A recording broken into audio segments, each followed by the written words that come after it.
के संगम पर आस्था का महाकुंभ। और इस पावन अवसर पर अनंत श्री विभूषित जगत गुरु निम्बकाचार्य श्री मुकुंद देवाचार्य पीठाधीश्वर श्री राधे श्याम शरण देवाचार्य जी महाराज के पावन सानिध्य में श्रीमद् भागवत सप्ताह कथा ज्ञान यज्ञ का होगा भव्यातिभव्य आयोजन। इस दौरान प्रतिदिन होगा प्रवचन, अखंड युगलनाम महामंत्र संकीर्तन, साधु संत सेवा, अन्न क्षेत्र भंडारा। दिनांक 10 जनवरी से 12 फरवरी 2025 तक कुंभ स्थल मुक्ति मार्ग प्रयागराज। साथ ही यदि आप इस दौरान कल्पवास कर साधु संतों के लिए भंडारा सेवा आदि कर पुण्य लाभ अर्जित करना चाहते हैं तो शीघ्र ही संपर्क करें। नोट: आने वाले भक्त 1 महीना पूर्व रजिस्ट्रेशन अवश्य कराएं ताकि आपके रहने हेतु समुचित व्यवस्था की जा सके। अधिक जानकारी के लिए संपर्क करें।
सर्वेश्वर भगवान की जय।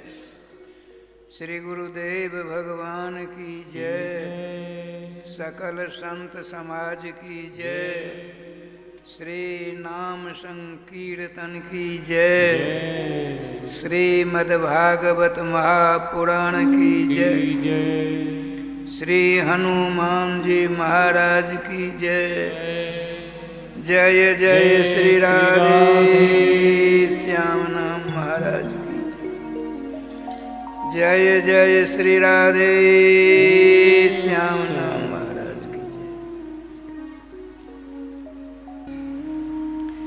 जय। एक बात सुना देता हूँ। जब हाथ उठाने की बात है, बहुतों के मन में यह जिज्ञासा जागृत होती है, हाथ क्यों उठाया जाता है।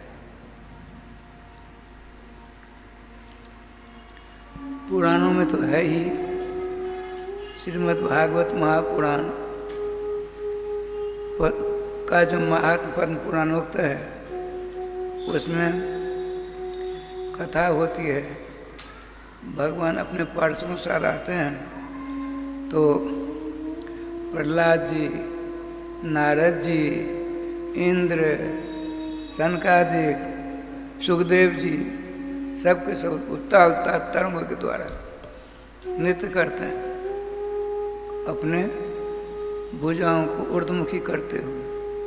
ये तो पुराणों की बात है। अब प्रत्यक्ष बात सुना देता।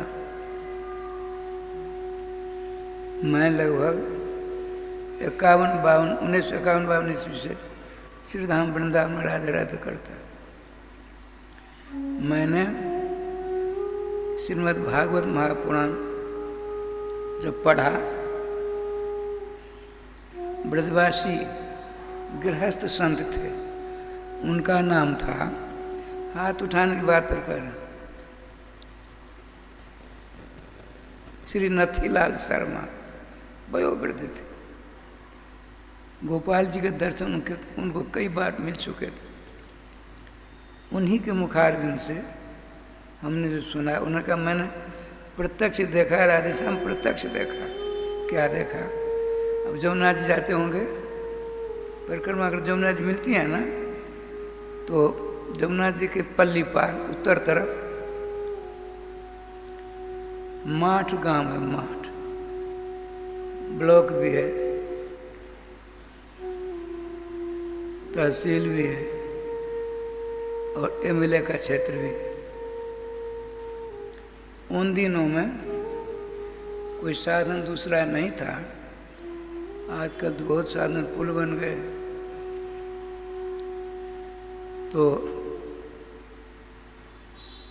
28 दूध बेचने वाले अपनी अपनी साइकिल पर, दूध रखने वाले ड्राम नहीं होते हैं, 2-2, 3-3 छोटे बड़े, एक साइकिल पर ड्राम दूध से भरे हुए थे। उनको उस पार से इस पार वृंदावन तरफ आना है। नाविक पहुंचा नौका लेकर, उन लोगों ने कहा एक ही बार हमको ले चलो। उनका देखिए आपका वजन है 28 जने हो, साइकिल 28 हैं, एक साइकिल 2-2, 3-3 ड्राम दूध से भरे हैं, वजन बहुत ज़्यादा, कहीं ऐसा न हो जाए बीच में नौका जय गोपाल हो जाए, जय गोपाल माने डूब न जाए। उनका हम ये सब नहीं जानते हैं, हम एक ही बार जाएंगे। ब्रजवासी बड़े सूधे होते हैं, बड़े जिद्दी भी होते हैं, बड़े सीधे, जिद्दी भी बहुत होते हैं। अरे ठाकुर जी से कहा तुम हार गए हो, हमको अपने कंधा पर बिठा के ले चलो भांडी बट। भागवत में लिखा है उवा कृष्णो भगवान श्री दामानम पराजिता। जिसको वेद पुराण उपनिषद समस्त संत विद्वान महापुरुष कहते हैं अजित है। भगवान किसी से नहीं जीते जाते, सबको राधे राधे कर देते हैं, लेकिन अपने भक्तों के साथ स्वतः हार जाता। तो श्री दामा ने कहा तुम तो हार चुके हो, इसे हमको अपने कंधे पर बैठाओ, ले चलो यहाँ से। ले जाना पड़ा उनको। बहुत मना करने पड़े, जब नहीं माने दूधिया सबों को चढ़ा चलो, बड़ी नौका थी। लेकिन ठाकुर जी का विधान देखिए, होनी होकर रहती। पितामह विष्णु के सामने आज 58वां दिन है, सूर्य उत्तरायण को प्राप्त हो चुके हैं। आज इनको इच्छा वरदान था, जब तुम्हारी इच्छा होगी मरोगे। भगवान से प्रश्न किया, प्रभु जत्र धर्म सुतो राजा गदा पांदिर बिरकोदर कृष्ण स्त्री गांडीवम चापम सुहृत कृष्ण तत्व विपत। जिस ओर पांडवों की ओर स्वयं धर्मराज युधिष्ठिर, अद्वितीय गदाधारी भीष्म भीम, अजय गांधीधारी अर्जुन, और साक्षात आप जिसके मित्र हो, वहां शुरू से आखिर तक आपत्तियों की बाढ़ आती रही। ऐसा क्यों होने दिया आपने? मुस्कुराते हुए नटखट गोपाल ने कहा, पितामह आप सब कुछ जानते हुए अनजान तरह बात करते हो। होनी होकर रहती है, मैं उस होनी को नहीं मिटा सकता, ये भगवान की बात है। इसीलिए जिस स्थिति में, जिस परिस्थिति में, जिस पद प्रतिष्ठा पर हम लोग हैं, वहीं से अपना निजी काम करना प्रारंभ कर दीजिए, जिसमें एक नया पैसा खर्चा नहीं होता है, कहीं आने जाने की आवश्यकता नहीं होती है। जहाँ हो वहीं से उनके मंगलमय नाम को अपने गले का हार बना लीजिए, आबाद हो जाएंगे। आबाद होने तो बर्बाद होकर करेंगे। अच्छा, सब चढ़ गए नौका पर, दूधिया दूध बेचने वाले। वृंदावन की ओर चली नौका। ठाकुर जी का विधान बड़ा बलवा। एक भ्रमर आया, उसको डुबो दिया, सब के सब गलत हो गए। संजोग देखी ठाकुर जी विधान से, एक ऐसा करने लगा। छोटी छोटी नौका वाले पहुंचे, जो हाथ ऐसा कर रहा था उसको पकड़ नौका पर बिठाया। ये रामकृष्ण मिशन यहाँ है, उन दिनों में हमने देखा है, जमुना किनारे में रामकृष्ण मिशन अस्पताल था। वहाँ 6 दिनों तक उसका इलाज हुआ, स्वस्थ होकर लौट कर आया। जिसने अपने हाथ को यूँ किया बच गया ना। श्रीमान भगवान कृष्णचंद्र कहते हैं, श्रीमद् भगवत गीता 12वें अध्याय में आता है, अर्जुन ने प्रश्न किया, प्रभु आपके 2 प्रकार भक्त होते हैं, एक निर्गुण निराकार की उपासना करते हैं, एक आप सगुण साकार की उपासना करते हैं। इन दोनों बड़े कौन है, छोटे कौन है, बताइए। भगवान तो भगवान होता है। मुस्कुराते हुए कहा, अर्जुन अव्यक्त आहे कतु दुख देह बजुरा पाते। देहधारियों के द्वारा जिसने शरीर प्राप्त कर लिया है, उसके द्वारा जिसका आकार नहीं है उसका ध्यान करना नितांत असंभव है। हमने श्रीमती कुमुद देवी कि दोनों बच्चों को नहीं देखा होता, स्मरण नहीं है। तब किसी ने कहा उसका स्मरण करो। भाई हमने देखा ही नहीं तो कैसे स्मरण करें।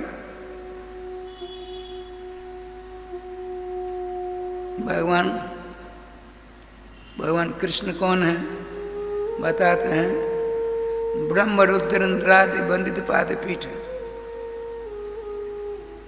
ये गद्दी है ना, इसे बैठते हैं।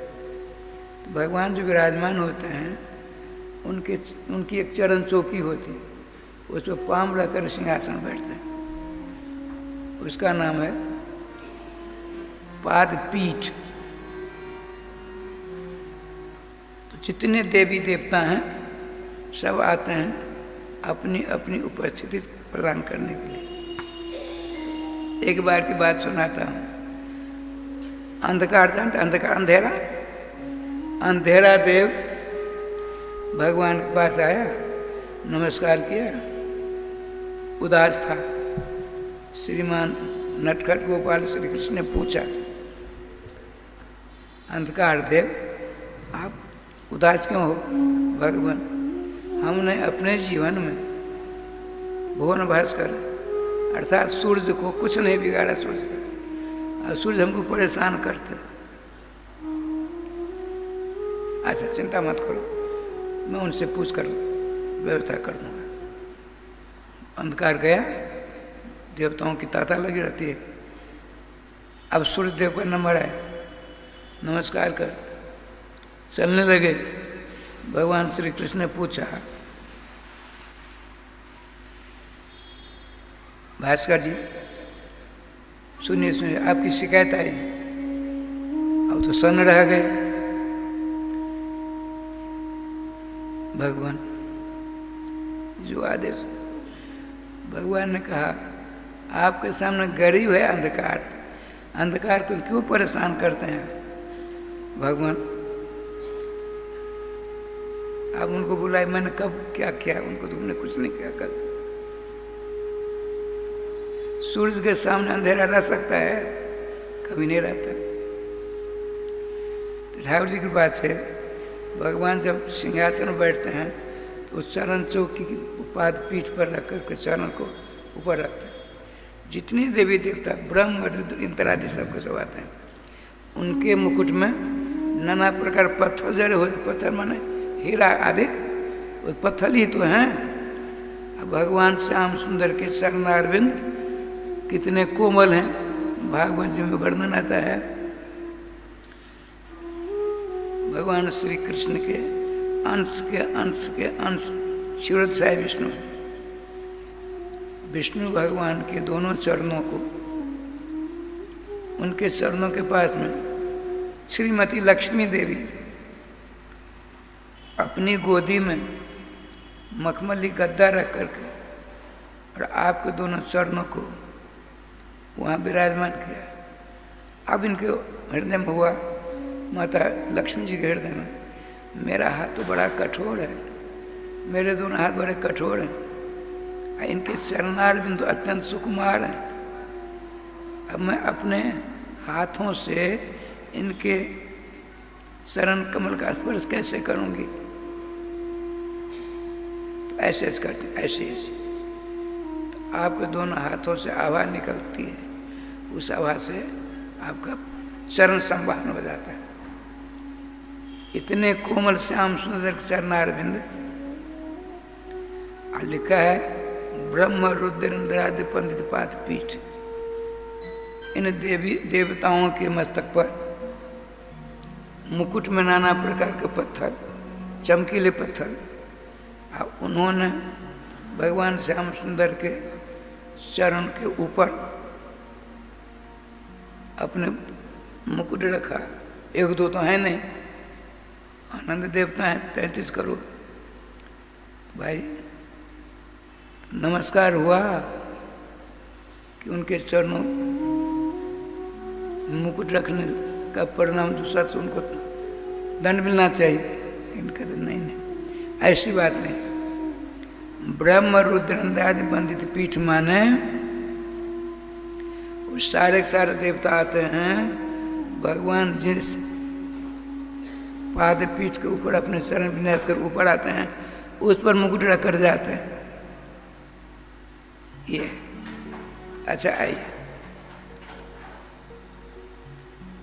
द्वितीय प्रथम स्कंध में कथा प्रारंभ होती है।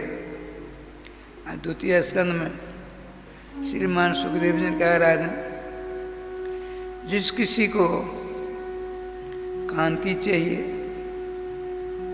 तो गंधर्व की उपासना करे, सुंदर हो जाएगा, प्रकाश हो जाएगा शरीर।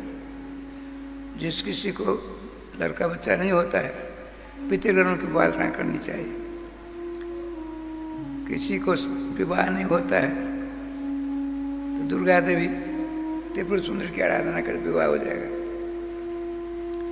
जिसको विद्या नहीं हो रही है तो भगवान शंकर की आराधना बताते हैं। भगवान शंकर की आराधना करेगा, विद्वान हो जाएगा। संपत्ति नहीं मिलती तो कुबेर की आराधना करो, संपत्ति मिल जाएगी। 32 प्रकार की उपासना का वर्णन है।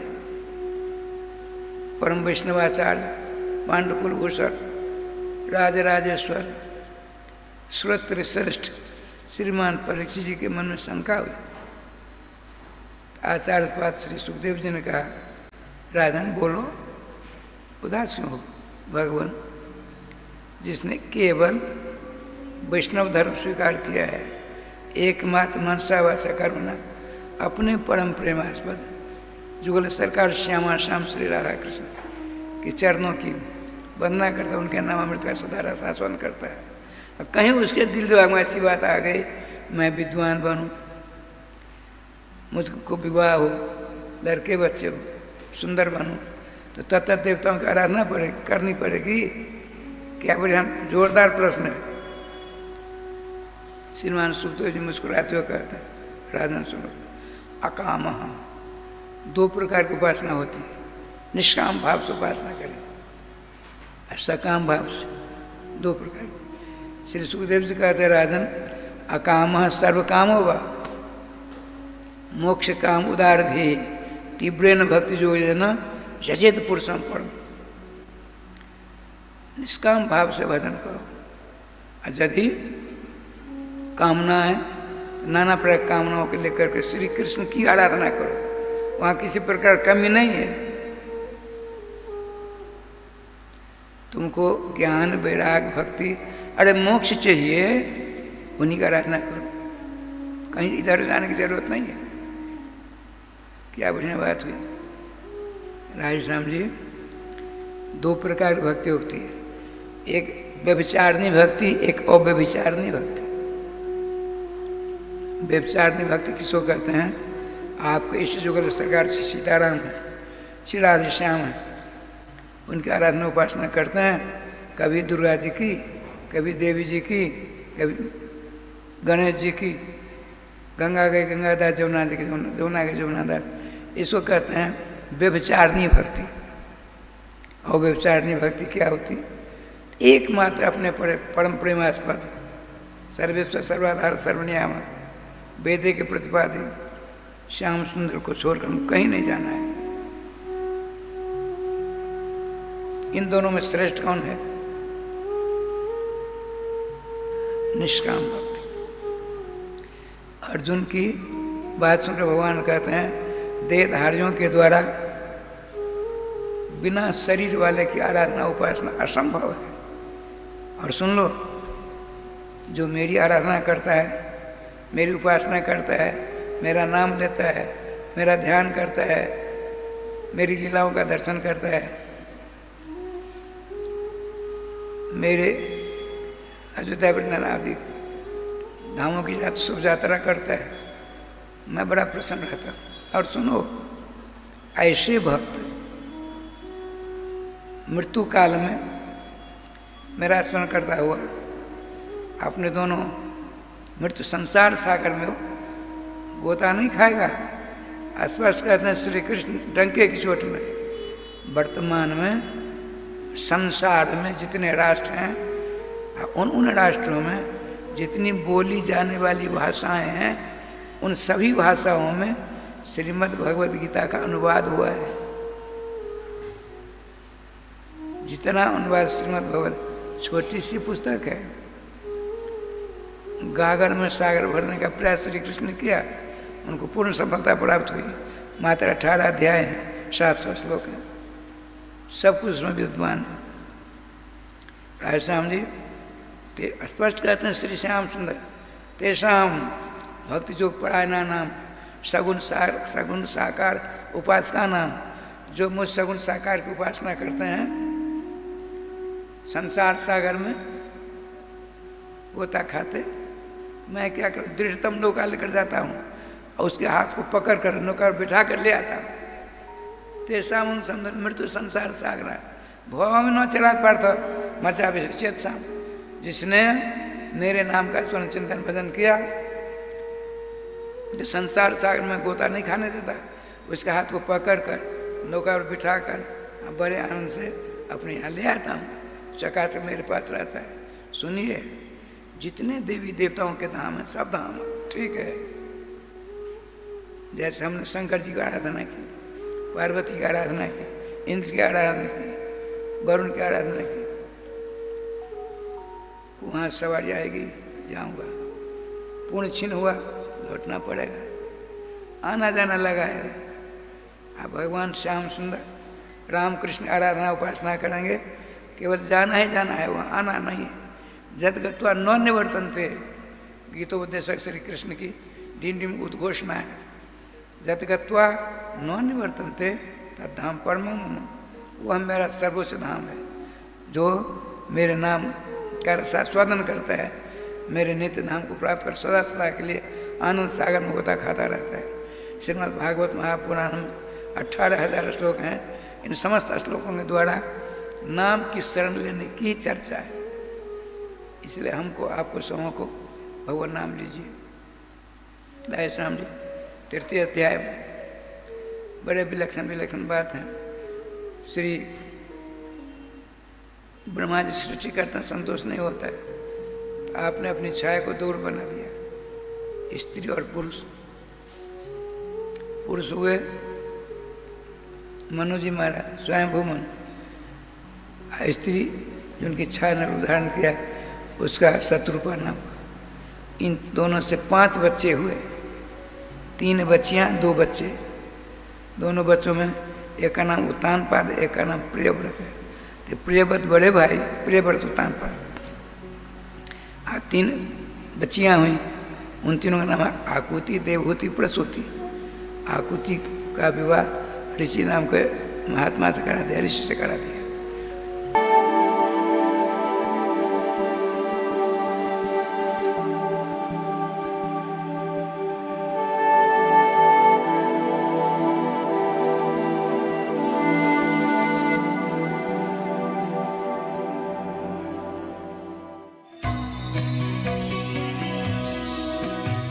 परम पावन श्री वृंदावन धाम की भूमि पर परम पूज्य सदगुरुदेव भगवान द्वाराचार्य जगत गुरु निम्बारकाचार्य श्री मुकुंद देवाचार्य पीठाधीश्वर श्री राधेश्याम शरण देवाचार्य जी महाराज के मार्गदर्शन में विश्व प्रसिद्ध भगवान श्री कृष्ण की नगरी श्री धाम वृंदावन परिक्रमा मार्ग मिथिला कुंज आश्रम में निरंतर 24 घंटे अखंड श्री युगल नाम महामंत्र संकीर्तन 30 वर्षों से चल रहा है और अखंड अहर्निश 24 घंटे सदा श्री धाम वृंदावन में मिथिला कुंज में चलता रहेगा। आज विश्व भर में अनेकों मंदिर हैं, किंतु भागवत का कोई मंदिर नहीं है। तब हमारे पूज्य गुरुदेव के भजन संकल्प से ये भाव जागा कि श्री धाम वृंदावन में एक अलौकिक भागवत मंदिर बने, जिसमें वृंदावन आने वाले सभी भक्तगण एक साथ संपूर्ण भागवत श्लोक का दर्शन कर सकें। सदगुरुदेव के इस भाव को साक्षात करने के लिए विश्व में प्रथम बार श्री धाम वृंदावन मिथिला कुंज आश्रम में श्रीमद् भागवत महापुराण के 18,000 श्लोक शिलालेख लिखित भव्य दिव्य श्रीमद् भागवत महापुराण मंदिर बनने जा रहा है। आप सब भी इस दिव्य भागवत मंदिर में अपना तन मन धन से सहयोग कर श्री धाम वृंदावन में अक्षय पुण्य प्राप्त करें। एक श्लोक शिलालेख की सेवा राशि मात्र 5100 रुपए है, जिसमें आपके नाम से एक श्लोक शिलालेख पर लिखा जाएगा। इसी प्रकार से आप 2 श्लोक की दान राशि 11,000 रुपए, 5 श्लोक की दान राशि 25,000 रुपए, 11 श्लोक की दान राशि 51,000 रुपए और 21 श्लोक की राशि है 1,01,000 रुपए देकर अनंत पुण्य के भागी बन सकते हैं। कहा गया है कलयुग केवल नाम आधारा। हम सब भी श्री धाम वृंदावन में अपने नाम से या अपने पूर्वजों के नाम से या घर में समस्त विघ्न बाधाओं को दूर करने के लिए श्री धाम वृंदावन में अखंड संकीर्तन कराने का अलौकिक पुण्य प्राप्त कर सकते हैं। साथ ही आपके द्वारा प्रदान किया गया सेवा राशि से हरि नाम संकीर्तन के साथ साथ संतों का भोजन एवं गौ माता के लिए गौग्रास समर्पित किया जाएगा। आप निम्न राशि प्रदान कर सदस्यता ग्रहण कर सकते हैं। एक दिन का संकीर्तन राशि मात्र 1500 रुपए, एक माह का संकीर्तन राशि मात्र 15,000 रुपए, 12 माह की संकीर्तन राशि मात्र 21,000 रुपए से आपके नाम से निरंतर अखंड श्री युगल नाम हरि नाम संकीर्तन के साथ साथ साल के 12 माह में 12 दिन 12 संतों का भोजन गौग्रास आदि सेवाएं आपके मरणोपरांत भी चलते रहेंगे। अतः आप एक छोटा सा संकल्प लेकर हमसे जुड़ सकते हैं और श्री धाम वृंदावन मिथिला कुंज आश्रम में आप आजीवन सदस्य रहेंगे। आप वृंदावन में जब भी आएंगे तो आपके रहने की निःशुल्क व्यवस्था रहेगी।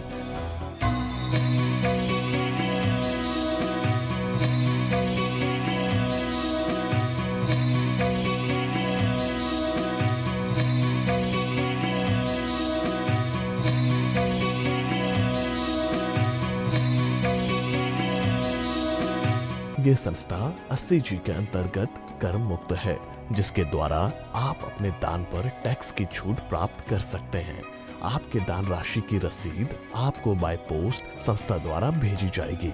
साथ में आपको संस्था का प्रमाण पत्र भी दिया जाएगा। आइए हम सब मिलकर इस दिव्य भागवत मंदिर में अपना तन मन धन से सहयोग कर श्री धाम वृंदावन में एक अलौकिक भागवत श्लोक मंदिर का निर्माण करें। अधिक जानकारी के लिए संपर्क करें और मिथिला कुंज आश्रम से जुड़ने के लिए फेसबुक, यूट्यूब और इंस्टाग्राम मिथिला कुंज ऑफिशियल पेज को फॉलो करें।